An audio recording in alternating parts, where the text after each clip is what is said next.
রোগী মৃত্যুতে রণক্ষেত্র হাসপাতাল কর্তৃপক্ষের গাফিলতি এমন সব ঘটনায় হাসপাতালে তুলকালামের ঘটনা প্রায়শই শোনা যায়। তবে মঙ্গলবার বালুরঘাট হাসপাতাল চত্বর যে কারণে উত্তপ্ত হলো তাতে তাজ্জব পুলিশ থেকে শুরু করে হাসপাতাল কর্তৃপক্ষ ও সাধারণ মানুষও। পুলিশ সূত্রে খবর, মঙ্গলবার দুপুরে এক যুবতীকে মেডিকেল করাতে হাসপাতালে নিয়ে এসেছিল পুলিশ। অভিযোগ, মেডিকেল শেষে আদালতে যাওয়ার সময় পুলিশের গাড়িতে চড়াও হয়ে পুলিশকে মারধর করে যুবতীকে ছিনিয়ে নিয়ে গেল তার পরিবারের লোকেরাই। মারধর করা হয় পুলিশের গাড়ির চালককেও। এই ঘটনায় উত্তপ্ত হয় বালুরঘাট সুপার স্পেশালিটি হাসপাতাল চত্বর। পুলিশের গাড়ির চালক জানান ২০-২৫ লোক এসে চড়াও হয় তাদের ওপর। পুলিশের সঙ্গে ধস্তাধস্তি ও মারধর করে মেয়েটিকে নিয়ে চম্পট দেয় তারা। হঠাৎ করে পুরনো বিষ্ট এসে একদম ধর করে দিয়ে যেতে লাগবে মুখ্যমন্ত্রী স্যার বানান আমও বানান দিলাম। তারপরে রেকর্ডিং করা আছে মেরেছে অস্ত্র কেস ছিল পড়েছে। হ্যাঁ ধাক্কা মার ফেলে দিয়েছিলাম।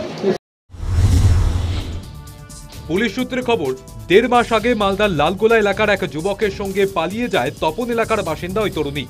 মেয়েটির বাড়ির লোক থানায় অভিযোগ দায়ের করে। মঙ্গলবার সকালে যুবক ও যুবতী দুজনই থানায় আত্মসমর্পণ করেন। তারপর মেডিকেল করাতে গিয়ে এই ঘটনা ঘটে। আক্রান্ত পুলিশ জানান, অনেক চেষ্টা করেও আটকাতে পারেননি। আর এমনি ধাক্কাধাক্কি দিয়েছিল, আমাকে ওখান থেকে সরিয়ে দিল। চেষ্টা করলাম কিন্তু ওরা অনেক লোক ছিল, যার বাড়ির মেয়ে তার বাড়ির লোকে নিয়ে গেল। এহেন ঘটনায় তাজ্জব হাসপাতাল কর্তৃপক্ষ। হাসপাতাল সুপার জানান, আগে এমন ঘটনা কখনো ঘটেনি। মেডিকেল কেস ছিল, ওরা মেডিকেল টেস্ট হওয়ার পরে যখন ওটা বাইরে আসে তখন পুলিশের ইয়ে থেকে মানে কিছু জন এসে ওকে নিয়ে চলে যায়। পুলিশ কি সিসিটিভির জন্য আবেদন জানিয়েছে আপনাদের কাছে? না, এখন পর্যন্ত আমাদের বলেনি।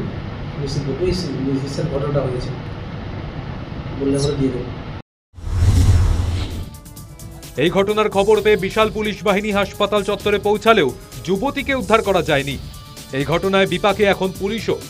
News time.